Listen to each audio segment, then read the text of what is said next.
Hi, welcome back to my channel Yash 19. ఈరోజు video మెంతుల పులుసు తమిళనాడు స్టైల్లో చేయబోతున్నాను.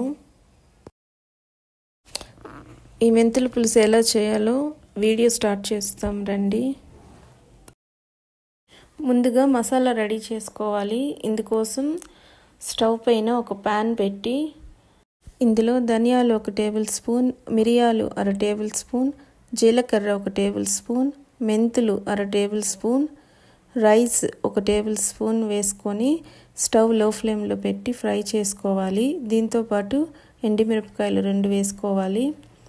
ఇలా ఫ్రై చేసిన దాన్ని మిక్సీ జార్లో వేసి మెత్తని పౌడర్ లాగా రెడీ చేసుకోవాలి.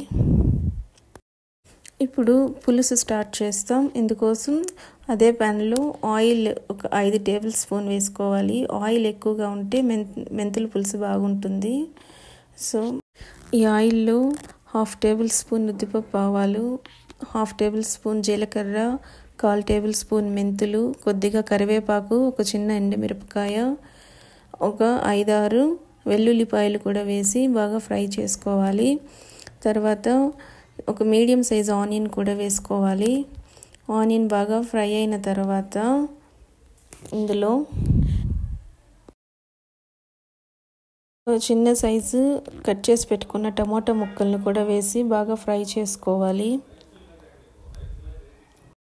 టమాటాలు బాగా ఫ్రై అయిన తర్వాత ఇందులో 1/2 టేబుల్ స్పూన్ పసుపు, 1/2 టేబుల్ స్పూన్ ఇంగువ వేసుకోవాలి. ఈ రెండు బాగా మిక్స్ చేసుకున్న తర్వాత మనం రెడీ చేసి పెట్టుకొని ఉన్న మసాలా కారంని కూడా ఇందులో వేసుకొని మిక్స్ చేసుకోవాలి.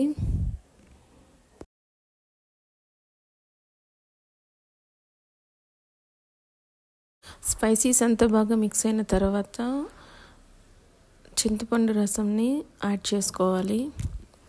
ఇందుకోసం నెల్లికాయ సైజ్ అంతా చింతపండుని ఒక 1/2 అవర్ వాటర్లో నానబెట్టి ఉన్నాను. దీంతో పాటు ఎక్స్ట్రా 1.5 కప్ వాటర్ మరియు సాల్ట్ వేసుకొని బాగా ఉడికించుకోవాలి. ఇలా పులుసు బాగా చిక్కపడి ఆయిల్ అంతా పైకి కనిపించే వరకు పులుసుని బాగా ఉడికించుకోవాలి. ఫైనల్గా కొంచెం కొత్తిమీర వేసుకొని స్టవ్ ఆఫ్ చేసుకునేసేయాలి. అంతేనండి, ఎంతో రుచిగా ఉండే మెంతుల పులుసు రెడీ అయినట్లే. ఇది అన్నంలోకి చాలా బాగుంటుంది. మీరు ఒకసారి ఇంట్లో ట్రై చేయండి. ఈ వీడియో కనుక నచ్చినట్లయితే లైక్ చేయండి, షేర్ చేయండి, సబ్స్క్రైబ్ చేసేయండి.